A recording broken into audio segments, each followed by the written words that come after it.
All right, so much of what I teach in small segments, okay? We called it skill building in my first class. I'm a huge proponent of doing that. Oftentimes, when I give you guys complex problems to solve, like a technique, we struggle because we're doing too many things at once, right? So if we isolate items and train just one thing at a time, those things get perfect or near perfect. And then we add in complexity, okay? And so what we're showing today is the very end of the submission, right? We're gonna catch an arm, but how you guys find it in a live roll is gonna be up to you, right? This is what happens if I'm in this scenario and I can shotgun somebody, how I can finish that armbar, okay? The first thing we're gonna do is just work on our armpit grip, okay? So how hard can I hold someone's hand with just my armpit and nothing else? So much like the last class, you have to follow the rules. If you cheat, it's gonna affect your performance later on, but it's really hard to not cheat because you wanna use all the tools you have in your arsenal. So do your best to really follow the rules. This gets hard because you're gonna fail over and over and over again, okay? It's not meant to be successful, right? We're looking for a snippet of time. I wanna be able to take my grip from a half a second to 1 second. I'm not looking for indefinite holds. So if the top person is allowing you to hold them indefinitely, they're being a bad training partner, okay? Top person should be trying to get their arm out of this armpit, right? Looks like this. Leah can be standing or on her knees, doesn't matter, depending on your height difference, right? So her arm goes into my armpit, and I'm gonna clamp on her hand, right? I can move this arm any way I want, but try to keep it from crossing the middle of your spine, right? So keep it like right here. I can't use this arm, I can't use this hand, I can't use my legs yet. I'm just gonna try to squeeze her hand until it pops off her body, right? So I use these strong shoulders, strong deltoids, strong lat, and I'm dropping down heavy, and then she pulls her hand out. Yep, that was some success. That's realistically the most we're gonna get, especially no-gi. But everybody's different. Can I use you? So if I have a guy with a bigger hand, I can maybe hold a little bit longer. But if I keep putting it in the same spot, pull it out. Okay, do it again. Pull it out. I didn't change anything, right? I did the same thing over and over again. Come back, you're not done. He's wearing my kit, so I gotta have him underneath him. All right, so I go a little bit deeper this time. Already pull it out. All right, a little bit deeper this time. All right, fixing, there you go. All right, right? I'm just looking for these little tiny increases of control, but it's never gonna be forever. You can do both sides, you can do one side. I have one super strong armpit and one weak armpit. So I use my left armpit. Do whatever you guys want. But play with that, test it all the way to failure. Give me like 4 minutes of work, switch top bottom on your own, but be aggressive in the pull out and really kind of get your hand out of there. Okay? Let's start there. Ready?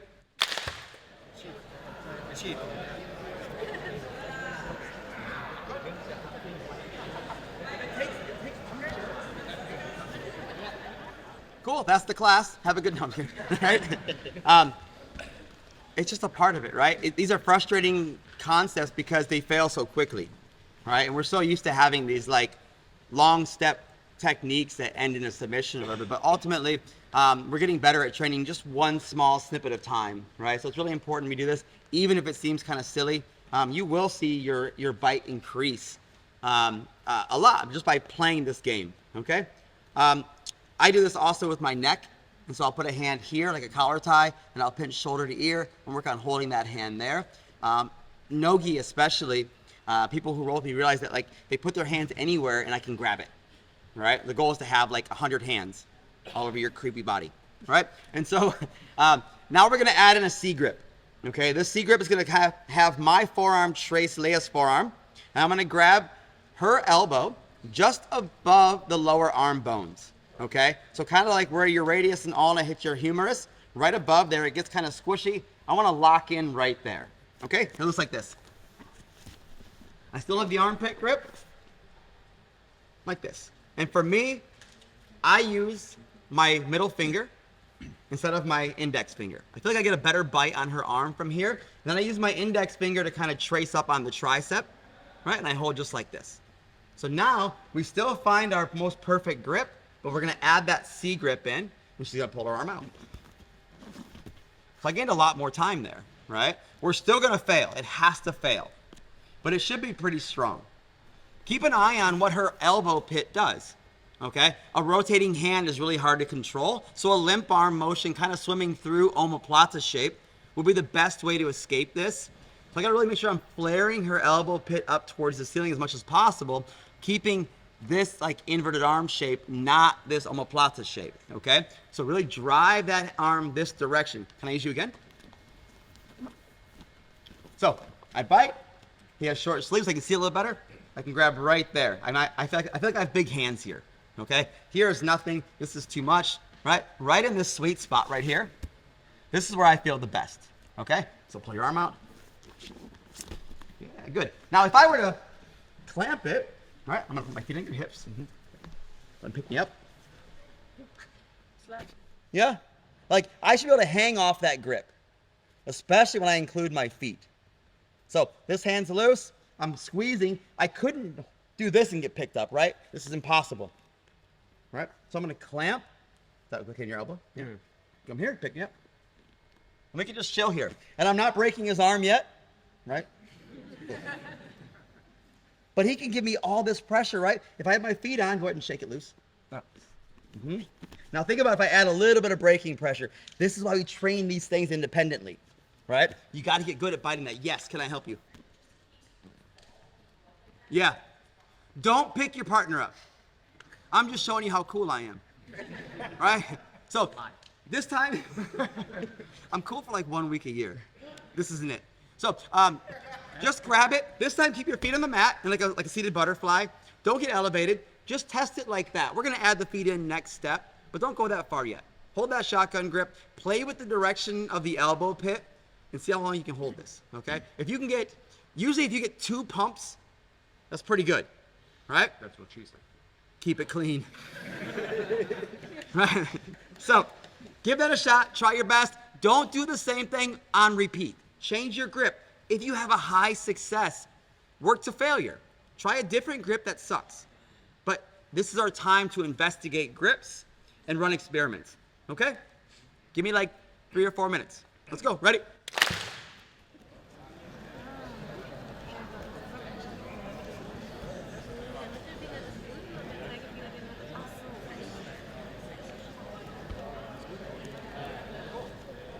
The great thing is you guys are drilling the whole time, right? I'm calling you in while you're still drilling, so thank you guys for doing that and taking it seriously. It can be kind of frustrating when it's so simple, right? But hopefully we're seeing some increased success. I told a couple of the groups, it's amazing how adding this C grip really reinforces your bite. Functionally, this shouldn't be very strong, right? So you have a pretty inefficient elbow pit grip mixed with a pretty inefficient C grip on the elbow, but you combine them in the right orientation, it makes a pretty effective grip, okay? And we're all seeing that. I saw a couple people get, falling down or get elevated up or get scooted across the mat. That's fantastic, right? We're still so far away from a real technique. We're gonna keep adding layers to this. So if you have some success already, that's awesome, right? Everyone's doing a great job. Did you have a question? Somebody? Yes, please. What's your preferred angle when holding this? Yeah, the next topic is angle. There's nothing better than when the question is what's happening next, right? No, this means that you guys are all finding the same thing that I'm showing, right? If you guys had questions about ankle locks right now, the class would be a mess, right? So angle is going to be huge here because we're all seeing that the top person cannot pull their arm out in a straight line, right? So smart grapplers, everyone's doing a great job, is they're rotating in some different direction to peel that arm loose, okay? So everything I do is in order to keep that arm in the correct orientation, right? One, I have to keep them from bending their arm, okay? It's really difficult for me to rotate my shoulder in a way that rotates my arm through a straight arm. If I add a bend to it, now I can really have a longer lever, I can pull that arm through. That's where my angle comes from. So when I catch this, my effort is to immediately have an elongated arm, okay? And this often comes from a very shallow rib control, kind of like a really shallow underhook, right? And so if we're playing on our edge, kind of like we're playing like an open K-guard position, and I'm in here and I'm playing this sideways open guard, if she touches my ribs with her right hand, that's what I'm looking for, okay? So now I can swim over, the arm is already kind of long, but if my head is out here, the odds of her putting her hand there are 0, right? A smart grappler is not going to underhook you or collar tie you from this orientation. Usually what happens is I start making a play on the legs, okay? So I get myself under here, and that's when the hand comes in, right? It's an appropriate defense. We're not predicating this on her making a mistake, right? She has to make a choice. She can lower her level to defend the legs, right? Or she can elevate to defend the arm lock and have the leg attack happen. This is how we play up and down together, okay? But for now, just get it to an angle. Top person's gonna put their hand on the ribs. Without any motion, I'm setting up my grip how I like it. I'm getting my hand into play. Now we add the legs in. So I have my inside leg on the hip. The outside leg is on the hip, but it reinforces my hand. Okay? So my knee pit on the side here, I guess, has a little divot. I try to find my hand right there. Okay? So now I'm still not going to break her, right? Not until later. But I'm going to hold nice and tight. I'm going to reinforce this. I'm going to use my foot to drive her away from me and then start adding pressure here. So now the goal should be put her at about 99, 98% of breaking power, right? Right to that line where she's in danger but not actually having to tap. So no one should be tapping yet. I'm just controlling her. I'm actually going to pull her into my lat like this and drive down and then reinforces my knee and she escapes. Go ahead. Now obviously the angle matters hugely here. Every time she walks forward, I just get on top more. Okay? So I'm riding on top of her, so go backwards. So go back to your heels, posture up. I go underneath her. Okay? So drive forward, I rotate forward. I'm just tracing that arm, trying to keep it reinforced. I really can't completely stop her from moving, so I move myself around the arm to keep the correct orientation for the break. Does that make sense? Okay, so the same thing, same exact tough bite. Think about choking her hand the whole time, right? If I see like pink fingers, that's good, right? Choke their hand. Grab the elbow, get your angle now, use your legs. We have 3 out of 4 tools, right? We still have 1 floating arm. That good? Let's do it, ready?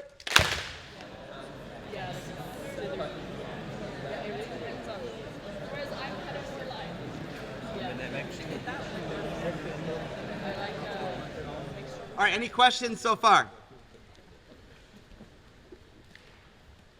Cool. Really? All right. So, You know what? yes, Where do you put your second foot in? the second foot. Was it slightly turned or is it straight here? So, my body's weird. And I have long arms and I have weird ankles and knees and shit. I always go 2 toes out. Okay. Right? I feel pretty comfortable kind of in like this orientation. I feel like I have a better control. It keeps my knee flared in a positive way that has a frame, where when I tuck my toes to the inside, it tends to fail to a shin shield, right? And once that leg goes from biting on top of my hand to the inside, I've really lost the whole technique, right? So if I'm in a shin shield with that shotgun on the top side, it's so easy to pass over, and then I've kind of given him a guard pass. So I want to maintain an outside guard position, so I always try to have toes out. Okay. Yeah. So yeah, good question. The hip control really is like the keystone of the whole product, right? I've got to make sure I control those hips, and so everything I do is about putting pressure on the hips, and I use my feet kind of like airplane like pedals, right? I don't know how the airplanes work. I've never flown a plane before, but I think it's like this, right? I think you push down and they turn. Anyway, we can cut that part out. And so, but I push on the hips, right? Back and forth to kind of dictate how I rotate. I can't afford to put a foot or a hand on the mat, okay? I'm dedicated to climbing on that person. I'm still gonna maintain 3 control positions, and my right arm is a floater, okay? Right arm is gonna defend against Leia's left arm coming in, right? I'll catch like this. So if she starts putting her hands on my feet, so yeah, I'm gonna pull this off and control from here, right? Or I might just be able to come underhook. Depends on what is happening. This one floats around and kind of solves problems, all right? And so feet are on, I'm driving through. Best case scenario for this finish, I'm gonna rotate in a way that circles me under and pushes the elbow pit to the ceiling, all right? This is our home run, okay? What happens here is her defense has become really limited. Conversely, if I go the other direction and she goes shoulder to the mat, this is where she can roll. I can finish this still, but I don't want to scramble here, okay? And so what it looks like is we're playing an open K-guard position. I look for the legs, the hand comes in, I grab it, I circle up. All right, it happens much faster than that. Okay? My hips are doing all the work. I gotta bring myself in to capture this arm. Right? She's not giving me this deep underhook. She's mostly framing on my ribs. So she's just stopping me from coming. Right? So I grab on top, and I pull it up, and I come in. Well, what happens here? She pulls away. I circle out to the top. Okay? But it's me going in and out and circling through. All the power is in my core and my hips. I don't care how big the guy is. He's not going to bicep curl what I can use my core against. Right? He's very, very weak in his position. You don't believe that? But you're like 25 kilos. She's this tall. You can't see, but she's this tall. Right? So, yes, there's a limit to everything. But most of the time, you can be stronger than their bicep curl, right? And so, one more time, we're playing open K-guard position. I might look for a leg lock. She puts her hand right here. That's all I need. I'm going to overhook and grab the tricep. Pull it in. Catch. Sorry. Headbutt. She pulls her arm back out. I reach, step in. Elbow to the ceiling. And there's the break. Yeah. The best part about this is if she pulls her arm out, I still have my guard. I've not given up a ton of position here. Okay? Let's do that one first. All right. Ready?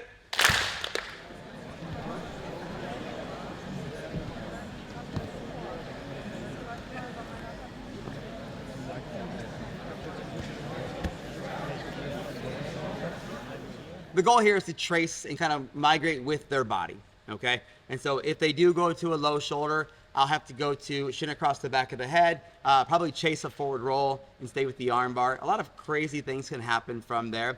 And you guys can play with that later on. But I want to talk about when she makes Americana shape and limp arms to come through, okay? And this is probably the most common feat I see, right? The reality is when I have a shotgun armbar, your arm only moves 3 ways, all right? Your arm can move straight out, it can go omoplata shape, or it can go Americana shape. There's nothing else your arm can do, okay?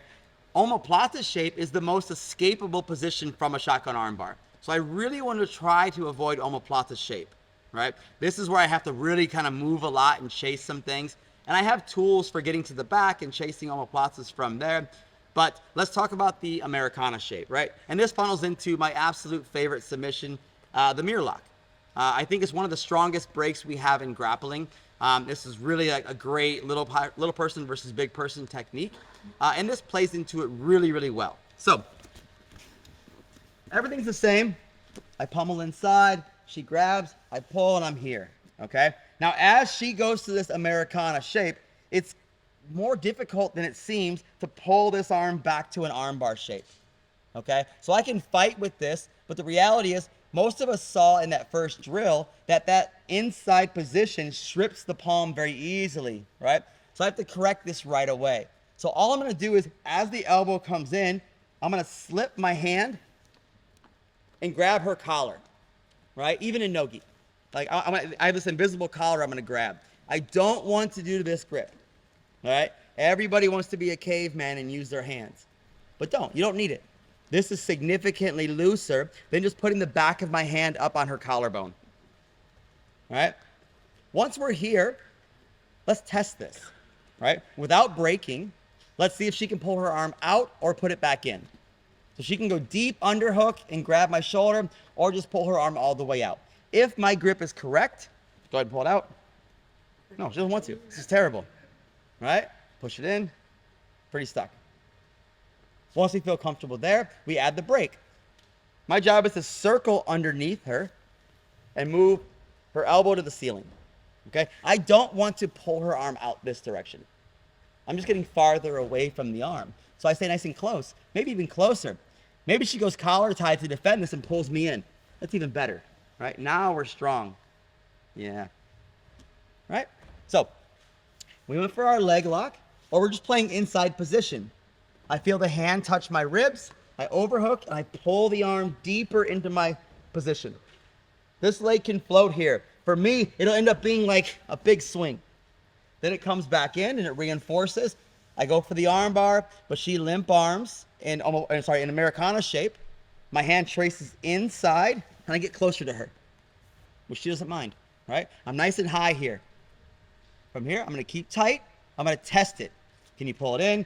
Or can you pull it out? Can you push it in? Nope, we're good. I'm gonna use this foot, high. I'm gonna drive down and circle to the ceiling like this. Does that make sense? It should be a really strong break. We should all feel pretty powerful here. And this is our plan B, right? So if plan B feels pretty good, we're in good shape. Yeah, we got 8 minutes left to work. Let's play with everything. So if you want to do just the beginning, you want to rep out, whatever you want to rep out, this is your time to explore the class and grab me for a question. Yeah? Let's do it. Ready?